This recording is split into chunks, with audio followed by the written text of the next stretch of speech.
Hi ನಡ್ಸೋದು from tech in Kannada. Finally ಗಮನಿಸ್ತಾ ಇದ್ರೆ ಇವತ್ತು ನನ್ನ ಮುಂದೆ ರಿಯಲ್ಮಿ 9 Pro ಪ್ಲಸ್ ಸ್ಮಾರ್ಟ್ಫೋನ್ ಇರುವಂಥದ್ದು. ತುಂಬ ದಿನ ವೆಯ್ಟ್ ಮಾಡಿದ ನಂತರ ಕೊನೆಗೂ ಈ ಒಂದು ಸ್ಮಾರ್ಟ್ಫೋನ್ ಲಾಂಚ್ ಆಗ್ತಾ ಇರುವಂಥದ್ದು. ನಾನು ಈ ಒಂದು ವಿಡಿಯೋ ಮಾಡೋ ಟೈಮಲ್ಲಿ ಈ ಒಂದು ಫೋನ್ನ ಬೆಲೆ ಇನ್ನೂ ರಿವೀಲ್ ಆಗಿಲ್ಲ ಆಯಿತಾ. ನನಗನ್ನಿಸ್ದಂಗೆ ಈ ಒಂದು ಫೋನ್ನ ಬೇಸ್ ವೇರಿಯಂಟು ಸುಮಾರು ಒಂದು 22,000 ರೇಂಜಲ್ಲಿ ಲಾಂಚ್ ಆಗ್ಬೋದು ಅಂತ ಅನ್ಕೋತೀನಿ. 20,000 22,000 ಅಂತ ಅನ್ನಿಸ್ತಾ ಇದೆ. ಇನ್ನೂ ಜಾಸ್ತಿಗೆ ಮಾಡ್ತಾರೆ, ಇನ್ನೂ ಕಡಿಮೆ ಮಾಡ್ತಾರೋ ಕಾದು ನೋಡಬೇಕಾಗಿರುವಂಥದ್ದು. ಈ ಒಂದು ಪ್ರೈಸ್ ರೇಂಜಲ್ಲಿ ಈ ಒಂದು ಸ್ಮಾರ್ಟ್ಫೋನ ಪರ್ಚೇಸ್ ಮಾಡ್ಬೋದಾ, ಏನು ಚೆನ್ನಾಗಿದೆ ಏನು ಚೆನ್ನಾಗಿಲ್ಲ ಇದ್ರ ಬಗ್ಗೆ ಕಂಪ್ಲೀಟ್ ಮಾಹಿತಿನ ತಿಳಿಸ್ಕೊಡ್ತಾ ಇದ್ದೀನಿ. ಮತ್ತು ಸರ್ಪ್ರೈಸಿಂಗ್ಲಿ ಈ ಒಂದು ಸ್ಮಾರ್ಟ್ಫೋನಲ್ಲಿ ಹಾರ್ಟ್ ರೇಟ್ ಮಾನಿಟರ್ ಕೂಡ ಇರುವಂಥದ್ದು ಆಯಿತಾ. ಹೆವಿ ಎಕ್ಸೈಟ್ ಆಗಿದ್ದೀನಿ. ಅದಕ್ಕಿಂತ ಮುಂಚೆ ನೀವು ನಮ್ಮ tech in Kannada YouTube subscribe ಮಾಡ್ಕೊಂಡಿಲ್ಲ ಅಂತ ಅಂದರೆ ಇಲ್ಲಿ ಸಬ್ಸ್ಕ್ರೈಬ್ ಮಾಡಿ ಮತ್ತು ಬೆಲ್ ಐಕನ್ ಕೂಡ ಕ್ಲಿಕ್ ಮಾಡ್ಬೋದು. ಮೊದಲಾಗಿ ಈ ಒಂದು ಸ್ಮಾರ್ಟ್ಫೋನನ್ನು ಅನ್ಬಾಕ್ಸ್ ಮಾಡಿ ಗಮನಿಸ್ತಾ ಇದ್ರೆ ಒಂದು ಸ್ಮಾರ್ಟ್ಫೋನ್ನ ಬಾಕ್ಸ್ ನಿಮ್ಗೆ ಈ ರೀತಿ ನೋಡಿ ಸಿಗ್ತಾ ಇರುವಂಥದ್ದು. ಈ ಒಂದು ಬಾಕ್ಸನ್ನು ಓಪನ್ ಮಾಡಿದ ತಕ್ಷಣ ಇದ್ರೊಳಗಡೆ ಇನ್ನೊಂದು ಸಣ್ಣ ಬಾಕ್ಸ್ ಇರುವಂಥದ್ದು. ಅದರೊಳಗೆ ನಿಮಗೆ ಒಂದು ಸಿಮ್ ಎಜೆಕ್ಷನ್ ಪಿನ್ ಇದೆ ಮತ್ತು user manual, quick start guide ಮತ್ತು ವಾರಂಟಿ ಕಾರ್ಡ್ ಮತ್ತೊಂದು ಟ್ರಾನ್ಸ್ಪರೆಂಟ್ ಬ್ಯಾಕ್ ಕವರ್ ಇರುವಂಥದ್ದು. ಒಂದು ಒಳ್ಳೆ ಕ್ವಾಲಿಟಿಯ TPU ಕವರ್ ಇದಾಗಿರುವಂಥದ್ದು. ಅದರ ಕೆಳಗಡೆ ಡೈರೆಕ್ಟಾಗಿ ಒಂದು ಸ್ಮಾರ್ಟ್ಫೋನ್ ನಿಮಗೆ ನೋಡೋಕೆ ಸಿಗ್ತಾ ಇರುವಂಥದ್ದು. ಫಸ್ಟ್ ಲುಕ್ಕಲ್ಲಿ ಒಂದು ಸಾಲಿಡ್ ಬಿಲ್ಡ್ ಅಂತ ಅನ್ನಿಸ್ತಾ ಇದ್ರ ಬಗ್ಗೆ ಆಮೇಲೆ ಮಾತನಾಡ್ತೀನಿ. ಅದನ್ನು ಬಿಟ್ಟರೆ ಈ ಒಂದು ಬಾಕ್ಸ್ನ ಒಳಗಡೆ 65 ವ್ಯಾಟ್ನ ಒಂದು ಚಾರ್ಜಿಂಗ್ ಅಡಾಪ್ಟರ್ ಇರುವಂಥದ್ದು. ಫಾಸ್ಟ್ ಚಾರ್ಜಿಂಗ್ ಕ್ರೇಜಿ ವಿಷಯ. ಆದರೆ ಈ ಒಂದು ಸ್ಮಾರ್ಟ್ಫೋನ್ 60 ವ್ಯಾಟನ್ನು ಸಪೋರ್ಟ್ ಮಾಡುತ್ತೆ.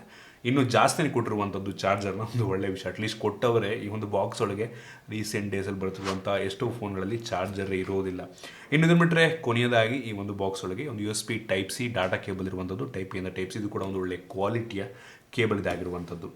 ಇನ್ನು ಡೈರೆಕ್ಟಾಗಿ ಒಂದು ಸ್ಮಾರ್ಟ್ಫೋನಿಗೆ ಬಂತು ಅಂತ ಅಂದರೆ ಒಂದು ಲೆವೆಲ್ಗೆ ಈ ಒಂದು ಸ್ಮಾರ್ಟ್ಫೋನ್ ಒಂದು ರೀತಿ ಪ್ರೀಮಿಯಂ ಫೀಲ್ನ ಕೊಡುತ್ತಾ ಆಯಿತಾ. ಈ ಒಂದು ಸ್ಮಾರ್ಟ್ಫೋನ್ ಅಷ್ಟೊಂದು ವೆಯ್ಟ್ ಇಲ್ಲ, ಸುಮಾರು 182 ಗ್ರಾಮ್ ವೆಯ್ಟ್ ಇರುವಂಥದ್ದು ಆಯಿತಾ. ಒಂದು ಒಳ್ಳೆ ವಿಷಯ. ನಂಗನ್ನಿಸ್ದಂಗೆ ಒಂದು ಫೋನ್ ಹಿಂದ್ಗಡೆ ಇರುವಂಥದ್ದು ಗ್ಲಾಸ್ ಬ್ಯಾಕ್ ಆಯಿತಾ.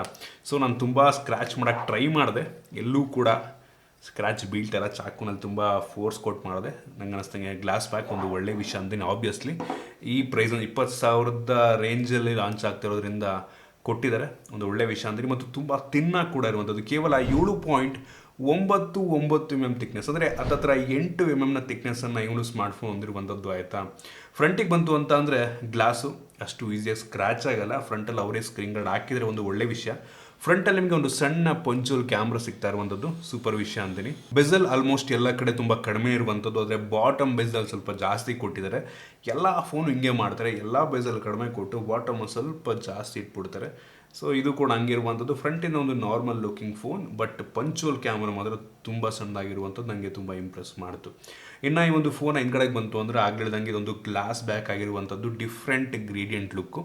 ನನಗೆ ಈ ಒಂದು ಬಣ್ಣ ಏನು ಅಷ್ಟೊಂದು ಇಂಪ್ರೆಸ್ ಮಾಡಲಿಲ್ಲ. ಒಂದು ಆ್ಯಂಗಲಲ್ಲಿ ಲೈಟಲ್ಲಿ ತುಂಬ ಚೆನ್ನಾಗಿ ಕಾಣುತ್ತೆ, ಅದು ಬಿಟ್ಟರೆ ಪರವಾಗಿಲ್ಲ. ಒಂದು ಲೆವೆಲ್ಗೆ ಸ್ಮಡ್ಜಸ್ ಆಗುತ್ತೆ. ಬ್ಯಾಕ್ ಕವರ್ ಹಾಕೊಂಡ್ರೆ ತುಂಬ ಒಳ್ಳೆಯದು. ಅಷ್ಟು ಈಸಿಯಾಗಿ ಸ್ಕ್ರ್ಯಾಚ್ ಆಗಲ್ಲ, ಬಟ್ ಸ್ಟಿಲ್ ಹಾಕ್ಕೊಳ್ಳಿ.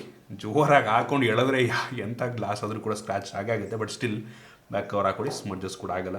ಹಿಂದ್ಗಡೆ ಒಂದು ಕ್ಲೀನ್ ಡಿಸೈನ್, ಹೆವಿ ಪ್ರೀಮಿಯಂ ಡಿಸೈನ್ನ ಕೊಡ್ತಾ ಇರುವಂಥದ್ದು ಆಯಿತಾ. ನಂಗೆ ಅನಿಸ್ತೆ ಈ ಕಲರ್ ಬಿಟ್ಟು ಬೇರೆ ಯಾವುದಾದ್ರು ಕಲರ್ ಕೊಟ್ಟಿದ್ರೆ ಇನ್ನೂ ಹೆವಿ ಪ್ರೀಮಿಯಮ್ ಆಗಿ ಕಾಣ್ತಾ ಇತ್ತು ಅಂತ ಪರ್ಸನಲ್ ನನಗಂತೂ ಅನಿಸುತ್ತೆ. ಹಿಂದ್ಗಡೆ ನಿಮಗೆ ಟ್ರಿಪಲ್ ಕ್ಯಾಮ್ರಾ ಸೆಟಪ್ ಮತ್ತು ಸಿಂಗಲ್ LED ಫ್ಲ್ಯಾಶ್ ಇರುವಂಥದ್ದು. ಸೊ ಅದು ಬಿಟ್ಟರೆ ಬೇರೆ ಏನು ಸಹ ಹಿಂದ್ಗಡೆ ನಿಮಗೆ ಸಿಗ್ತಾರ. ಈ ಒಂದು ಫೋನಲ್ಲಿ ಸೈಡ್ ಮೌಂಟೆಡ್ಡೂ ಇಲ್ಲ. ಇನ್ ಡಿಸ್ಪ್ಲೇ ಫಿಂಗರ್ ಪ್ರಿಂಟ್ ಸೆನ್ಸರ್ ಇರುವಂಥದ್ದು ಕ್ರೇಜಿ ವಿಷಯ ಆಯಿತಾ.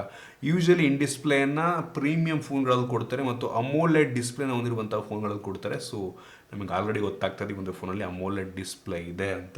ಸೊ ಫ್ರಂಟಲ್ಲಿ ನಿಮಗೆ ಫಿಂಗರ್ ಪ್ರಿಂಟು. ಈ ಒಂದು ಫೋನಲ್ಲಿ USB Type-C ಪೋರ್ಟ್ ಇದೆ ಮತ್ತು 3.5 ಹೆಡ್ಫೋನ್ ಜಾಕ್ನ ಪೋರ್ಟ್ಸ್ ಆಗಿರುವಂಥದ್ದು ಒಂದು ಒಳ್ಳೆ ವಿಷಯ. ಮತ್ತು ಸ್ಪೀಕರ್ ಗ್ರಿಲ್ ಕೆಳಗಡೆ ಇದೆ, ಮೇಲ್ಗಡೆ ಇಲ್ಲ. ಆದರೆ ಈ ಒಂದು ಫೋನ್ ಸ್ಟೀರಿಯೋ ಸ್ಪೀಕರ್ನ ಹೊಂದಿರುವಂಥ, ಇದ್ರ ಬಗ್ಗೆ ಆಮೇಲೆ ಮಾತನಾಡ್ತೀನಿ, ಅದು ಕೂಡ ಒಂದು ಸೂಪರ್ ವಿಷಯ. ಓವರಾಲ್ ಈ ಒಂದು ಫೋನ್ ಒಂದು ಒಳ್ಳೆಯ ಬಿಲ್ಡನ್ನು ಹೊಂದಿರುವಂಥದ್ದು ಆಯಿತಾ. ಕ್ರೇಜಿ ಅಂತ ಅನ್ನಲ್ಲ, ಮೆಟಾಲಿಕ್ ಫ್ರೇಮ್ ಕೊಟ್ಟಿದ್ರೆ ಕ್ರೇಜಿ ಅನ್ನುವೆ ಆಯಿತಾ. ಈ ಒಂದು ಪ್ರೈಸಿಂದ ಯೂಶಲಿ ಯಾರೂ ಕೊಡಲ್ಲ, ಪ್ಲಾಸ್ಟಿಕ್ ಫ್ರೇಮ್ ಇದು. ಸೊ ಬಿಲ್ಡ್ ಕ್ವಾಲಿಟಿ ಪರವಾಗಿಲ್ಲ, ಚೆನ್ನಾಗಿದೆ. ಫ್ರಂಟಲ್ಲಿ ಬಾಟಮ್ ಬೆಸಲ್ ಒಂದು ಸ್ವಲ್ಪ ಕಡಿಮೆ ಆಗಿದ್ದರೆ ಬೆಂಕಿ ಇರ್ತಾಯಿತ್ತು ನಂಗೆ ಅನ್ನಿಸ್ದಂಗೆ. ಸೊ ಡಿಸೈನ್ಗೆ ಓಕೆ ಅಂತೀನಿ. ಇನ್ನು ಡಿಸ್ಪ್ಲೇ ಬಗ್ಗೆ ಮಾತನಾಡಬೇಕಂತ ಅಂದರೆ ಈ ಒಂದು ಫೋನಲ್ಲಿ 6.43 ಇಂಚಿನ ಫುಲ್ HD ಪ್ಲಸ್ ರೆಸೊಲ್ಯೂಷನ್ನ ಹೊಂದಿರುವಂಥ AMOLED ಡಿಸ್ಪ್ಲೇ ಇರುವಂಥದ್ದು. ಈ ಒಂದು ಡಿಸ್ಪ್ಲೇ ತುಂಬ ಬ್ರೈಟ್ ಆಗಿರುವಂಥದ್ದು, 1000 ನಿಟ್ಸ್ನ ಪೀಕ್ ಬ್ರೈಟ್ನೆಸ್ಸನ್ನು ಹೊಂದಿರುವಂಥದ್ದು ಕ್ರೇಜಿ ವಿಷಯ ಅಂತೀನಿ. ಮತ್ತು ಈ ಒಂದು ಡಿಸ್ಪ್ಲೇ 90 ಹರ್ಟ್ಸ್ನ ರಿಫ್ರೆಶ್ ರೇಟನ್ನು ಹೊಂದಿರುವಂಥದ್ದು ಒಳ್ಳೆ ವಿಷಯ. ನಿಮಗೆ ಈ ಒಂದು ಬೆಲೆಗೆ 120 ಹರ್ಟ್ಸ್ನ ರಿಫ್ರೆಶ್ ರೇಟನ್ನು ಹೊಂದಿರುವಂಥ ಡಿಸ್ಪ್ಲೇ ಕೂಡ ಸಿಗ್ತವೆ, ಅದು ಕೂಡ AMOLEDಲ್ಲೇ. ಈ ಡಿಸ್ಪ್ಲೇ ಕ್ಲಾರಿಟಿ ತುಂಬ ಚೆನ್ನಾಗಿದೆ, ವ್ಯೂಯಿಂಗಲ್ಲಿ ತುಂಬ ಚೆನ್ನಾಗಿರುವಂಥದ್ದು, ಸೂಪರ್ ಆಗಿದೆ, ಬೆಂಕಿದೆ ಡಿಸ್ಪ್ಲೇ. ರಿಫ್ರೆಶ್ ರೇಟ್ ಇನ್ನೊಂದು ಸ್ವಲ್ಪ ಜಾಸ್ತಿ ಕೊಟ್ಟಿರೋದು ತುಂಬ ಖುಷಿ ಆಗ್ತಾಯಿತ್ತು. 90 ಹರ್ಟ್ಸ್ ಅಮೋಲೆಡ್ ನನಗನ್ನಿಸ್ತಾ ಇನ್ನೂ ಕಡಿಮೆ ಬೆಲೆಗೆ ಸಿಕ್ಬಿಡ್ತವೆ. ಈಗ ಒಂತೆಲ್ಲ ನಿಮ್ಗೆ 15,000 ರೇಂಜಲ್ಲೇ ಸಿಕ್ಬಿಡ್ತವೆ. ಮೊನ್ನೆ ಒಂದು ಫೋನ್ ಕೂಡ ಅನ್ಬಾಕ್ಸ್ ಮಾಡಿದೆ. ಸೊ ನಂಗೆ ಅನಿಸ್ತಂಗೆ ಅದು ಕ್ರೇಜ್ ಇಂಪ್ರೆಸ್ ಮಾಡಲಿಲ್ಲ. ಬಟ್ ಬ್ರೈಟ್ನೆಸ್ ತುಂಬ ಚೆನ್ನಾಗಿದೆ ಡಿಸ್ಪ್ಲೇದು. ಬಟ್ ಇನ್ನೂ ಇಂಪ್ರೂವ್ ಆಗ್ಬೋದಾಗಿತ್ತು ನಂಗೆ ಅನ್ನಿಸ್ತಂಗೆ. ಇನ್ನು ವೇರಿಯಂಟ್ಗಳ ಬಗ್ಗೆ ಮಾತನಾಡಬೇಕಂತ ಅಂದರೆ ನಂಗೆ ಅನ್ನಿಸ್ತಂಗೆ ಈ ಒಂದು ಸ್ಮಾರ್ಟ್ಫೋನ್ ಸದ್ಯಕ್ಕೆ 3 ವೇರಿಯಂಟಲ್ಲಿ ಲಾಂಚ್ ಆಗ್ಬೋದು. ಒಂದು 6GB ರ್ಯಾಮ್, 128GB ಸ್ಟೋರೇಜ್, ಮತ್ತು ಇನ್ನೊಂದು 8GB 128, ಮತ್ತು ಇನ್ನೊಂದು 8GB ಮತ್ತು 256GB, ಈ 3 ವೇರಿಯಂಟಲ್ಲಿ ಲಾಂಚ್ ಆಗ್ಬೋದು. ಮತ್ತು ಈ ಒಂದು ಫೋನಲ್ಲಿ ಎಕ್ಸ್ಟೆಂಡೆಡ್ ರ್ಯಾಮ್ ಕೂಡ ಇರುವಂಥದ್ದು. ಅಪ್ ಟು ನೀವು 5GB ತನಕ ರ್ಯಾಮನ್ನು ಬೇಕಾದ್ರೆ ಎಕ್ಸ್ಟೆಂಡ್ ಕೂಡ ಮಾಡಿ, ಅಂದರೆ ಸ್ಟೋರೇಜು ರ್ಯಾಮ್ ರೀತಿ ಯೂಸ್ ಆಗುತ್ತೆ ಕೆಲವೊಂದು ಸಲ ಅವಶ್ಯಕತೆ ಇದ್ದಂಥ ಟೈಮಲ್ಲಿ. ಈ ಒಂದು ಫೋನ್ದಿರುವಂಥ ರ್ಯಾಮ್ LPDDR4X ರ್ಯಾಮ್ ಆಗಿರುವಂಥದ್ದು. ಬೇಜಾರಾಗುವಂಥ ವಿಷಯ, ಈ ಪ್ರೈಸ್ ರೇಂಜಲ್ಲಿ ನಿಮ್ಗೆ ಆಲ್ಮೋಸ್ಟ್ DDR5 ಸಿಗ್ಬಿಡುತ್ತೆ. ಕೆಲವೊಂದು ಫೋನ್ಗಳಲ್ಲಿ DDR5 ರ್ಯಾಮು ಕೊಡ್ತವ್ರು ಆಲ್ರೆಡಿ ಇದೇ ಬೆಲೆಗೆ. ಸೊ ನೋಡೋಣ ಎಷ್ಟು ಲಾಂಚ್ ಮಾಡ್ತಾರೆ ಅಂತ. ಮತ್ತು ಈ ಒಂದು ಫೋನಲ್ಲಿ UFS 2.2 ಸ್ಟೋರೇಜ್ ಇರುವಂಥದ್ದು ತುಂಬ ಒಳ್ಳೆಯ ವಿಷಯ, ಒಳ್ಳೆ ಸ್ಟೋರೇಜನ್ನೇ. ಆದರೆ ಇದೇ ಬೆಲೆಗೆ UFS 3.1 ಕೂಡ ನಮಗೆ ಸಿಗ್ತಾ ಇರುವಂಥದ್ದು. ನಿಮಗೂ ಗೊತ್ತು ಈ ಬೆಲೆಗೆ ಸಿಗ್ತಾ ಇದೆ ರೀಸೆಂಟ್ ಡೇಸಲ್ಲಿ ಕೆಲವೊಂದು ಫೋನ್ಗಳಲ್ಲಿ ಕೊಡ್ಬೋದಾಗಿತ್ತು. ಸೊ ರ್ಯಾಮು ಸ್ಟೋರೇಜ್ ಓಕೆ ಅಂತೀನಿ, ಇಂಪ್ರೆಸಿವ್ ಅಂತ ಅನ್ನಲ್ಲ. ಇನ್ನು ಈ ಒಂದು ಫೋನ್ದಿರುವಂಥ ಪ್ರೊಸೆಸರ್ ಬಗ್ಗೆ ಮಾತನಾಡಬೇಕಂತ ಅಂದರೆ ಈ ಒಂದು ಫೋನಲ್ಲಿ Dimensity 920 5G ಪ್ರೊಸೆಸರ್ ಇರುವಂಥದ್ದು ಆಯಿತಾ. ಸೊ ತುಂಬ ಪವರ್ಫುಲ್ ಆಗಿರುವಂಥ ಪ್ರೊಸೆಸರ್. ನಾನು AnTuTu Benchmark ಚೆಕ್ ಮಾಡಿದಂಗೆ ಸುಮಾರು 5 ಲಕ್ಷ ರೇಟಿಂಗನ್ನು ಕೊಡ್ತಾ ಇರುವಂಥದ್ದು ತೋರಿಸ್ತಾ ಇದ್ದೀನಿ. ತುಂಬ ಪವರ್ಫುಲ್ ಆಗಿರುವಂಥದ್ದು. ಇನ್ನೊಂದು ರೀತಿ ಹೈಯರ್ ಮಿಡ್ ಆ್ಯಂಡ್ ಪ್ರೊಸೆಸರ್ ಅಂತ ಅನ್ಬೋದಾಯ್ತಾ. ಆಲ್ಮೋಸ್ಟ್ ಪ್ರತಿಯೊಂದು ಗೇಮನ್ನು ಒಂದು ಲೆವೆಲ್ಗೆ ಹೈ ಸೆಟ್ಟಿಂಗಲ್ಲಿ ಆಡ್ಕೊಬೋದು. PUBGಯನ್ನು ಕೂಡ ತುಂಬ ಸ್ಮೂತಾಗಿ ಆಡ್ಬೋದು, ಎಲ್ಲೂ ಕೂಡ ಲ್ಯಾಗಿ ಅಂತ ಅನ್ನಿಸ್ಲಿಲ್ಲ. ಆ ಸೆಟ್ಟಿಂಗ್ನ ಕೂಡ ನಿಮಗೆ ತೋರಿಸ್ತಾ ಇದ್ದೀನಿ. Almost day to day task ಮಾಡೋದಕ್ಕೆ ಯಾವ ತೊಂದರೆ ಆಗೋದಿಲ್ಲ.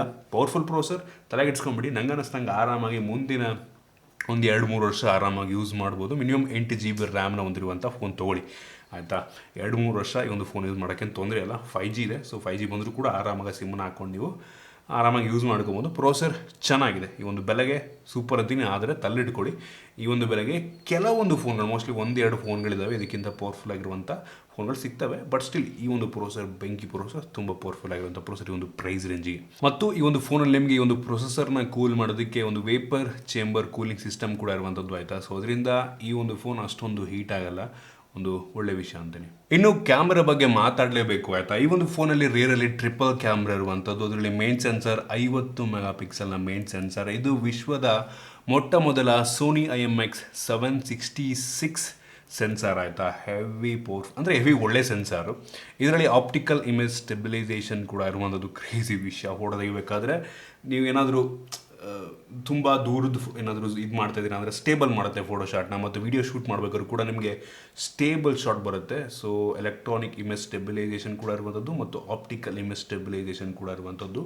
ಲೋ ಲೈಟಲ್ಲೂ ಕೂಡ ತುಂಬ ಒಳ್ಳೆಯ ಫೋಟೋವನ್ನು ತೆಗೆಯುತ್ತಾ ಇತ್ತು. ನನಗಂತೂ ಹೆವಿ ಇಂಪ್ರೆಸ್ ಮಾಡ್ತು. ಆ ಸ್ಯಾಂಪಲ್ಸ್ ತೋರಿಸ್ತಾ ತುಂಬ ಚೆನ್ನಾಗಿದೆ, ತುಂಬ ಒಳ್ಳೆಯ ಫೋಟೋ. ಈ ಪ್ರೈಸಲ್ಲಿ ನನಗೆ ಅನ್ನಿಸ್ದಂಗೆ ಒನ್ ಆಫ್ ದ ಬೆಸ್ಟ್ ಫೋಟೋವನ್ನು, ಬೆಸ್ಟ್ ಕ್ಯಾಮ್ರಾವನ್ನು ಹೊಂದಿರುವಂಥ ಫೋನ್ ಇದು ಅಂತ ನನಗಂತೂ ಅನ್ನಿಸ್ತಾ ಇರುವಂಥದ್ದು. ಒಳ್ಳೆ ಫೋಟೋ ತೆಗೆಯೋದು ಮಾತ್ರ ಸಖತ್ ಇಂಪ್ರೆಸ್ ಮಾಡ್ತು. ಮತ್ತು ಇನ್ನೊಂದು 8 MP ultra wide angle lens ಇರುವಂಥದ್ದು ಆಯಿತಾ. ಅದನ್ನು ಕೂಡ ನಿಮಗೆ ಸ್ಯಾಂಪಲ್ ತೋರಿಸ್ತಾ ಇದ್ದೀನಿ. ತುಂಬ ವೈಡ್ ಆಗಿದೆ, ಕ್ಲಾರಿಟಿ ಕೂಡ ತುಂಬ ಚೆನ್ನಾಗಿರುವಂಥದ್ದು. ಕ್ಯಾಮ್ರಾ ವೈಸ್ ನಂಗೆ ಅನ್ನಿಸ್ದಂಗೆ ಈ ಒಂದು ಫೋನ್ ಒಂದು ಲೆವೆಲ್ಗೆ ಇಂಪ್ರೆಸ್ ಮಾಡ್ತು. ಮತ್ತು ಇನ್ನೊಂದು 2 MP ಡೆಪ್ತ್ ಸೆನ್ಸರ್ ಕೊಟ್ಟವರೆ ಮಾಡೋಕ್ಕೆ ಕೆಲಸಿಲ್ಲ. ಸೊ ಬ್ಯಾಕ್ಗ್ರೌಂಡ್ ಬ್ಲರ್ ಮಾಡೋದಕ್ಕೆ ಕೊಟ್ಟಿದ್ದಾರೆ ಆಯಿತಾ. ಸೊ ರೇರ್ ಕ್ಯಾಮ್ರಾ ಅಂತೂ ಸಖತ್ ಇಂಪ್ರೆಸ್ ಮಾಡ್ತು. ಇನ್ನು ಫ್ರಂಟ್ ಕ್ಯಾಮ್ರಾಗೆ ಬಂತು ಅಂತ ಅಂದರೆ ಈ ಒಂದು ಫೋನಲ್ಲಿ ನಿಮಗೆ 16 MP ಫ್ರಂಟ್ ಕ್ಯಾಮ್ರಾ ಇರುವಂಥದ್ದು. ಇದು ಕೂಡ ಹೆವಿ ಇಂಪ್ರೆಸ್ ಮಾಡ್ತು. ಆ ಒಂದು ತೆಗೆಯುವಂಥ ಫೋಟೋ ಕ್ಲಾರಿಟಿ ನೋಡ್ತಾ ಇದ್ದಾರೆ, ಸಖತ್ ಇಂಪ್ರೆಸ್ ಮಾಡ್ತು. ಡೀಟೇಲ್ಸ್ ಎಲ್ಲ ಸಖತ್ತಾಗಿರುವಂಥದ್ದು. Camera wise front to back ಎರಡು ಕೂಡ ಸಖತ್ ಇಷ್ಟ ಆಯಿತು ಆಯಿತಾ. ಆ ಸ್ಯಾಂಪಲ್ ನೋಡಿ ನೀವೇ ಜಡ್ಜ್ ಮಾಡ್ಬೋದು. ಈ ಒಂದು ಬಿಯರ್ಡಿಂದು ಡೀಟೇಲ್ ಎಷ್ಟು ಸಖತ್ತಾಗಿ ಬಂದಿದೆ ಅಂತ ಅಂದರೆ ಬೆಂಕಿ ಅಂತೀನಿ ಆಯಿತಾ. ಇನ್ನು ವಿಡಿಯೋಗ್ರಫಿಗೆ ಬಂತು ಅಂತಂದರೆ rear camera 4K video record ಮಾಡಿದ್ರೆ, ಫ್ರಂಟ್ ಕ್ಯಾಮ್ರಾ ಕೇವಲ ಫುಲ್ HD ವಿಡಿಯೋ ರೆಕಾರ್ಡ್ ಮಾಡ್ತಿರುವಂಥದ್ದು. ಕ್ಯಾಮ್ರಾ ವಿಡಿಯೋ ಕ್ಲಾರಿಟಿ ತುಂಬ ಚೆನ್ನಾಗಿದೆ. ನಂಗೆ ಅನ್ನಿಸ್ತಂಗೆ ಇಂಪ್ರೆಸಿವ್ ಅಂತ ಅನ್ನಿಸ್ತು. ಪರವಾಗಿಲ್ಲ ಆಯಿತಾ. ಏನಕ್ಕೆ ಅಂದರೆ ಫ್ರಂಟ್ ಯೂಶ್ವಲಿ ಹೆಂಗೆ ಮಾಡ್ತಾರೆ ಎಷ್ಟು ಜನ ಅಂತ ಅಂದರೆ ಫುಲ್ HD ಇರುತ್ತೆ, ಬಟ್ ಅಪ್ಸ್ಕೇಲ್ ಮಾಡಿಬಿಡ್ತಾರೆ. ಬಟ್ ಇವರು ಆ ರೀತಿ ಮಾಡಿಲ್ಲ, ನೀವೇ ನೋಡ್ತಾ ಇದ್ದೀರ. ಮತ್ತು ಇನ್ನೂ ಅಡಿಷ್ನಲ್ ಎಫೆಕ್ಟ್ಸ್ಗಳೆಲ್ಲ ನೀವು ಬೇಕಾದ್ರೆ ಆ್ಯಡ್ ಮಾಡ್ಕೊಬೋದು. ಫಿಲ್ಟರ್ ಆ್ಯಡ್ ಮಾಡ್ಕೊಬೋದು, ಟೆಕ್ಸ್ಟನ್ನು ಸ್ಕ್ಯಾನ್ ಮಾಡ್ಬೋದು, ಅಲ್ಟ್ರಾ ಮ್ಯಾಕ್ರೋ, ಫಿಲ್ ಮಾಡೋ, ಪ್ರೋ ಮಾಡೋ, ಪನೋರಮಾ, ಟೈಮ್ ಲ್ಯಾಪ್ಸ್ ಪ್ರತಿಯೊಂದು ಆಪ್ಷನ್ ಕೂಡ ಈ ಒಂದು ಕ್ಯಾಮ್ರಾ ಅಪ್ಲಿಕೇಶನ್ಲಿದೆ. ನೀವು ಇಷ್ಟ ಬಂದಂಗೆ ಬೇಕಾದ್ರೆ ಯೂಸ್ ಮಾಡ್ಕೊಬೋದು. ಕ್ಯಾಮ್ರಾ ವೈಸ್ ನನಗೆ ತುಂಬ ಇಂಪ್ರೆಸ್ ಮಾಡ್ತು. ಇನ್ನು ಸೆಕ್ಯೂರಿಟಿ ಬಗ್ಗೆ ಮಾತನಾಡಬೇಕಂತ ಅಂದರೆ ಆಗಲೇ ಈ ಒಂದು ಫೋನಲ್ಲಿ in display finger print sensor ಇರುವಂಥದ್ದು. ಸೊ ತುಂಬ ಫಾಸ್ಟಾಗಿದೆ. ಒಟ್ಟಿಗೆ in display, optical in display, so ತುಂಬ ಫಾಸ್ಟಾಗಿದೆ. ಇನ್ನು ಫೇಸ್ ಅನ್ಲಾಕ್ ಕೂಡ ಅಷ್ಟೇ, ಇದು ಕೂಡ ತುಂಬ ಫಾಸ್ಟಾಗಿರುವಂಥದ್ದು. ಪಟ್ ಪಟ್ ಪಟ್ ಅಂತ ಅನ್ಲಾಕ್ ಮಾಡುತ್ತೆ. ಸೊ ಬೆಂಕಿ ವಿಷಯ ಅಂತೀನಿ. ಮತ್ತು ಆಗಲೇ ಹೇಳ್ತಾ ಇದ್ದೆ ನಾನು ನಿಮಗೆ, ಈ ಒಂದು ಫೋನಲ್ಲಿ ಹಾರ್ಟ್ ರೇಟ್ ಮಾನಿಟರ್ ಕೂಡ ಇರುವಂಥದ್ದು ಅಂತ. ಎಲ್ಲ ಹಾರ್ಟ್ ರೇಟ್ ಮಾನಿಟರ್ ಅಂತ ನೀವು ಕೇಳ್ಬೋದು. ಆ್ಯಕ್ಚುಲಿ ಈ ಒಂದು ಇನ್ ಡಿಸ್ಪ್ಲೇ ಫಿಂಗರ್ ಪ್ರಿಂಟ್ ಸೆನ್ಸರ್ ಏನಿದೆ ಅಲ್ವಾ, ಅದೇ ಒಂದು ರೀತಿ ಹಾರ್ಟ್ ರೇಟ್ ಮಾನಿಟರ್ ರೀತಿ ಕೆಲಸವನ್ನು ಮಾಡುತ್ತೆ. ನೀವು ಈ ಒಂದು ಫೋನ್ನ ಸೆಟ್ಟಿಂಗ್ ಹೋಗ್ಬಿಟ್ಟು ಅದರಲ್ಲಿ ಕೊನೆಯದಾಗಿ ರಿಯಲ್ಮಿ ಲ್ಯಾಬ್ ಅಂತ ಇದೆ, ಆ ಒಂದು ರಿಯಲ್ಮಿ ಲ್ಯಾಬ್ ಒಳಗೆ ಹೋದರೆ ಹಾರ್ಟ್ ರೇಟ್ ಮೆಜರ್ಮೆಂಟ್ ಅಂತ ಇದೆ, ಅದನ್ನು ಕ್ಲಿಕ್ ಮಾಡಿದ್ರೆ ನೀವು ಹಾರ್ಟ್ ರೇಟನ್ನು ಈ ರೀತಿ ಮೆಜರ್ ಮಾಡ್ಬೋದು. ಸೊ ನಾನು ಚೆಕ್ ಮಾಡ್ದಂಗೆ ಒಂದು ವಾಚು ಮತ್ತು ಇದನ್ನೆರಡು ಕೂಡ ಕಂಪೇರ್ ಮಾಡಿದೆ, almost accurate, +or- 1 heart beat difference ಬರ್ತಾ ಇದೆ ಆಯಿತಾ. ಆಲ್ಮೋಸ್ಟ್ ತುಂಬ ಆ್ಯಕ್ಯುರೇಟ್ ಆಗಿರುವಂಥದ್ದು, ಇಷ್ಟೊಂದು ಆ್ಯಕ್ಯುರೇಟ್ ಆಗಿರುತ್ತೆ ಅಂತ ಅಂದ್ಕೊಂಡಿರಲಿಲ್ಲ. ಒಂದು ವಾಚಿಂದು ಮತ್ತು ಇದ್ರದ್ದು ಎರಡೂ ಕೂಡ ತುಂಬ ಕ್ಲೋಸ್ ರಿಸಲ್ಟನ್ನು ಕೊಡ್ತಾ ಇರುವಂಥದ್ದು. ಬೆಂಕಿ ವಿಷಯ ಅಂತೀನಿ. ನಂಗೆ ಅನ್ನಿಸ್ತಂಗೆ ಇದನ್ನೇ ಬೇರೆ ಬ್ರ್ಯಾಂಡ್ಗಳು ಕೂಡ ಫಾಲೋ ಮಾಡ್ಬೋದು. ಬೇರೆ ಒಂದು ಫೋನಲ್ಲೂ ಕೂಡ ನಮಗೆ ಇದೇ ರೀತಿ ಹಾರ್ಟ್ ರೇಟನ್ನು ಹಾರ್ಟ್ ರೇಟ್ ಮಾನಿಟರ್ನ ಹೊಂದಿರುವಂಥ ಫೋನ್ಗಳು ನಂಗೆ ಅನ್ನಿಸ್ತಂಗೆ ಫ್ಯೂಚರಲ್ಲಿ ಬರ್ಬೋದು ಅಂತ ನನಗಂತೂ ಅನಿಸುತ್ತೆ. ಕಾದು ನೋಡೋಣ. ಸೊ ಬೆಂಕಿ ವಿಷಯ ಅಂತೀನಿ. ಇನ್ನು ಬ್ಯಾಟ್ರಿ ಬಗ್ಗೆ ಮಾತನಾಡಬೇಕಂತ ಅಂದರೆ, ಒಂದು ಫೋನಲ್ಲಿ 4500 mAh ಕೆಪಾಸಿಟಿ ಬ್ಯಾಟ್ರಿ ಇರುವಂಥದ್ದು. ತುಂಬ ಕಡಿಮೆನೂ ಅಲ್ಲ, ತುಂಬ ಜಾಸ್ತಿನೂ ಅಲ್ಲ. ಬಟ್ ಇದಕ್ಕೆ ಕಾಂಪನ್ಸೇಟ್ ಮಾಡೋದಕ್ಕೆ ಈ ಒಂದು ಬಾಕ್ಸ್ ಒಳಗೆ 65 ವ್ಯಾಟ್ನ ಫಾಸ್ಟ್ ಚಾರ್ಜಿಂಗ್ ಅಡಾಪ್ಟರ್ ಕೊಟ್ಟಿದ್ದಾರೆ, ಒಂದು ಒಳ್ಳೆ ವಿಷಯ. ಆದರೆ ಈ ಒಂದು ಫೋನ್ ನಿಮಗೆ 60 ವ್ಯಾಟಲ್ಲಿ ಚಾರ್ಜ್ ಮಾಡುತ್ತೆ ಆಯಿತಾ. ಸೊ ಬೆಂಕಿ ವಿಷಯ ಅಂತೀನಿ. ತುಂಬ ಫಾಸ್ಟಾಗಿ ಒಂದು ಫೋನ್ ನೀವು ಚಾರ್ಜ್ ಮಾಡ್ಬೋದು. ಇನ್ನು ಸ್ಪೀಕರ್ ಬಗ್ಗೆ ಮಾತನಾಡಬೇಕಂತ ಅಂದರೆ, ಒಂದು ಫೋನಲ್ಲಿ ಸ್ಟೀರಿಯೋ ಸ್ಪೀಕರ್ ಇರುವಂಥದ್ದು, ಬಾಟಮ್ ಫೈರಿಂಗ್ ಮತ್ತು ಇಯರ್ ಪೀಸ್ ಏನಿದೆ ಕೂಡ ನಿಮಗೆ ಇನ್ನೊಂದು ಸ್ಪೀಕರ್ ರೀತಿ ಕೆಲಸವನ್ನು ಮಾಡುತ್ತೆ. ಇದು ಡಾಲ್ಬಿ ಅಟ್ಮೋಸನ್ನು ಸಪೋರ್ಟ್ ಮಾಡುತ್ತೆ, ಒಂದು ಒಳ್ಳೆ ವಿಷಯ ಅಂತೀನಿ. ಸ್ಪೀಕರ್ನ ಕ್ಲಾರಿಟಿ ತುಂಬ ಚೆನ್ನಾಗಿ, ತುಂಬ ಜೋರಾಗಿ ಕೂಡ ಕೇಳುತ್ತೆ. ನನಗೊಂದು ಲೆವೆಲ್ಗೆ ಇಂಪ್ರೆಸ್ ಮಾಡೋದು ಸ್ಪೀಕರ್ ಸೂಪರ್ ಆಗಿರುವಂಥದ್ದು. ಇನ್ನು OS ಬಗ್ಗೆ ಮಾತನಾಡಬೇಕಂತ ಅಂದರೆ, ಈ ಒಂದು ಫೋನಲ್ಲಿ ಲೇಟೆಸ್ಟ್ ಆ್ಯಂಡ್ರಾಯ್ಡ್ 12ನ ಬೇಸ್ಗಳನ್ನು ಆಗ್ತಿರುವಂಥ ರಿಯಲ್ಮಿ UI 3 ಇರುವಂಥದ್ದು, ರಿಯಲ್ಮಿ UI 3. ಸೊ ಈ ಒಂದು UI ನನಗೆ ತುಂಬ ಇಂಪ್ರೆಸ್ ಮಾಡ್ತೀನಿ. ಯಾಕೆಂದರೆ ನಿಯರ್ಲಿ ಸ್ಟಾಕ್ ಆ್ಯಂಡ್ರಾಯ್ಡ್ ಎಕ್ಸ್ಪೀರಿಯನ್ಸನ್ನು ನಿಮಗೆ ಈ ಒಂದು OS ನೀಡ್ತಾ ಇರುವಂಥದ್ದು. ಅಷ್ಟೊಂದು ಬ್ಲೋಟ್ವೇರ್ಸ್ಗಳು ಕೂಡ ಇಲ್ಲ ಆಯಿತಾ. ಕೆಲವೊಂದು ಅಪ್ಲಿಕೇಶನ್ ಇದ್ದಾವೆ, ಅದನ್ನು ಬೇಕಾದ್ರೆ ನೀವು ಅನ್ಇನ್ಸ್ಟಾಲ್ ಕೂಡ ಮಾಡ್ಕೊಬೋದು. ತುಂಬ ಸ್ಮೂತಾಗಿ ಈ ಒಂದು OS ಕೆಲಸವನ್ನು ಮಾಡ್ತಾ ಇದೆ. ನನಗಂತೂ ಈ ಒಂದು OS ಒಂಥರ ಏನೋ ಸ್ಟಾಕ್ ಆ್ಯಂಡ್ರಾಯ್ಡ್ ರೀತಿಯಲ್ಲಿ ಅನಿಸ್ಬಿಡುತ್ತೆ ಆಯಿತಾ. ಸೊ ಅದರಿಂದ ನನಗೆ OS ಇಂಪ್ರೆಸ್ ಮಾಡಿರುವಂಥದ್ದು. ಏನು ಇದನ್ನು ಬಿಟ್ಟರೆ, ಈ ಒಂದು ಫೋನಲ್ಲಿ ಕ್ಯಾರಿಯರ್ ಅಗ್ರಿಗೇಷನ್ ನಂಗೆ ಅನ್ನಿಸ್ತಂಗೆ ಇರೋ ಡೌಟ್ ಆಯಿತಾ. ನಾನು ತುಂಬ ಹೊತ್ತಿನ ಟ್ರೈ ಮಾಡ್ತಿದ್ದೀನಿ, ವಿವೋ LT+ ಎಲ್ಲೂ ಕೂಡ ಕಾಣಿಸ್ಲಿಲ್ಲ. ನಂಗೆ ಅನ್ನಿಸ್ತಂಗೆ ಇರೋ ಡೌಟು ಅಂತ ಅನ್ಕೋತೀನಿ. ಅದನ್ನು ಬಿಟ್ಟರೆ ಆಲ್ಮೋಸ್ಟ್ ಎಲ್ಲ ಸೆನ್ಸರ್ಸನ್ನು ಹಾಕಿದರೆ, ಡ್ಯೂಯಲ್ ಬ್ಯಾಂಡ್ ವೈಫೈನ ಸಪೋರ್ಟ್ ಕೂಡ ಇರುವಂಥದ್ದು ಮತ್ತು ಬ್ಲೂಟೂತ್ 5.0 ಇದೆ, ಒಂದು ಒಳ್ಳೆ ವಿಷಯ ಅಂತೀನಿ. ಸೊ ಇದಿಷ್ಟು ಈ ಒಂದು ಫೋನ್ನ ಕೆಲವೊಂದು ಫೀಚರ್ಸ್. ನೀವು ಹಾಗಾದರೆ ಕೇಳ್ಬೋದು, ಈ ಒಂದು ಸ್ಮಾರ್ಟ್ ಫೋನ್ನ ಈ ಒಂದು ಪ್ರೈಸಿಂದಲ್ಲಿ ಪರ್ಚೇಸ್ ಮಾಡ್ಬೋದಾ ಅಂತ. ನಾನಂತೀನಿ, ಇನ್ ಕೇಸ್ ಈ ಒಂದು ಸ್ಮಾರ್ಟ್ ಫೋನ್ ಏನಾದರೂ 20,000 ರೂಪಾಯಿ ಒಳಗಡೆ ಲಾಂಚ್ ಆಯಿತು ಅಂತಂದರೆ ಒಂದು ಸಲ ನಾವು ಯೋಚನೆ ಮಾಡಿ ಓಕೆ ಪರ್ಚೇಸ್ ಮಾಡ್ಬೋದು ಅಂತ ಅನ್ಕೋತೀನಿ. 20,000 ಮೇಲಕ್ಕೆ ಲಾಂಚ್ ಆಯಿತು ಅಂತಂದರೆ ಯೋಚನೆ ಮಾಡಿ ನೋಡಿ ಒಂದು ಸಲ. ನಂಗೆ ಅನ್ನಿಸ್ತಂಗೆ ಬೆಲೆ ಸ್ವಲ್ಪ ಜಾಸ್ತಿ ಆಯಿತು ಅಂತ ಅನ್ಕೋತೀನಿ. ಇತ್ತೀಚಿನ ದಿನಗಳಲ್ಲಿ ಇನ್ನೂ ಕಡಿಮೆ ಬೆಲೆಗೆ ಒಳ್ಳೆ ಸ್ಪೆಸಿಫಿಕೇಷನ್ ಇಡ್ತಿರುವಂಥ ಫೋನ್ಗಳು ಬರ್ತಾ ಇರುವಂಥದ್ದು. ಅದರಿಂದ ನಿಮ್ಮ ರಿಕ್ವೈರ್ಮೆಂಟಿಗೆ ತಕ್ಕಂಗೆ ನೀವು ಫೋನ್ಗಳನ್ನು ಪರ್ಚೇಸ್ ಮಾಡಬೇಕಾಗುತ್ತೆ. ಈ ಒಂದು ಫೋನಲ್ಲಿ ಡಿಸ್ಪ್ಲೇ ಚೆನ್ನಾಗಿದೆ, ರಿಫ್ರೆಶ್ ರೇಟ್ ಸ್ವಲ್ಪ ಚೆನ್ನಾಗಿರಬೇಕಾಗಿತ್ತು, ಗ್ಲಾಸ್ ಬ್ಯಾಕು ಸೂಪರ್ ವಿಷಯ, ಮತ್ತು ಪ್ರೋಸೆಸರ್ ಚೆನ್ನಾಗಿದೆ, ಕ್ಯಾಮ್ರಾ ಬೆಂಕಿ ಇರುವಂಥದ್ದು, ಸೆಕ್ಯೂರಿಟಿ ಚೆನ್ನಾಗಿದೆ, ಇದರಲ್ಲಿ ನಿಮಗೆ ಹಾರ್ಟ್ ರೇಟ್ ಮಾನಿಟರ್ ಇರುವಂಥದ್ದು, ಚಾರ್ಜರ್ ತುಂಬ ಫಾಸ್ಟಾಗಿ ಚಾರ್ಜ್ ಮಾಡುತ್ತೆ, ಸ್ಪೆಸಿಫಿಕೇಷನ್ ಚೆನ್ನಾಗಿದೆ. ಅಂದರೆ ಬೆಲೆ ನಂಗೆ ಅನ್ನಿಸ್ತು ಸ್ವಲ್ಪ ಕಡಿಮೆ. 20,000 ರೂಪಾಯಿ ಒಳಗಡೆ ಲಾಂಚ್ ಆಯಿತು ಅಂದರೆ ಯೋಚನೆ ಮಾಡ್ಬೋದು ನಂಗೆ ಅನ್ನಿಸ್ತಂಗೆ ತೊಗೊಳೋದಕ್ಕೆ ಅನಿಸುತ್ತೆ.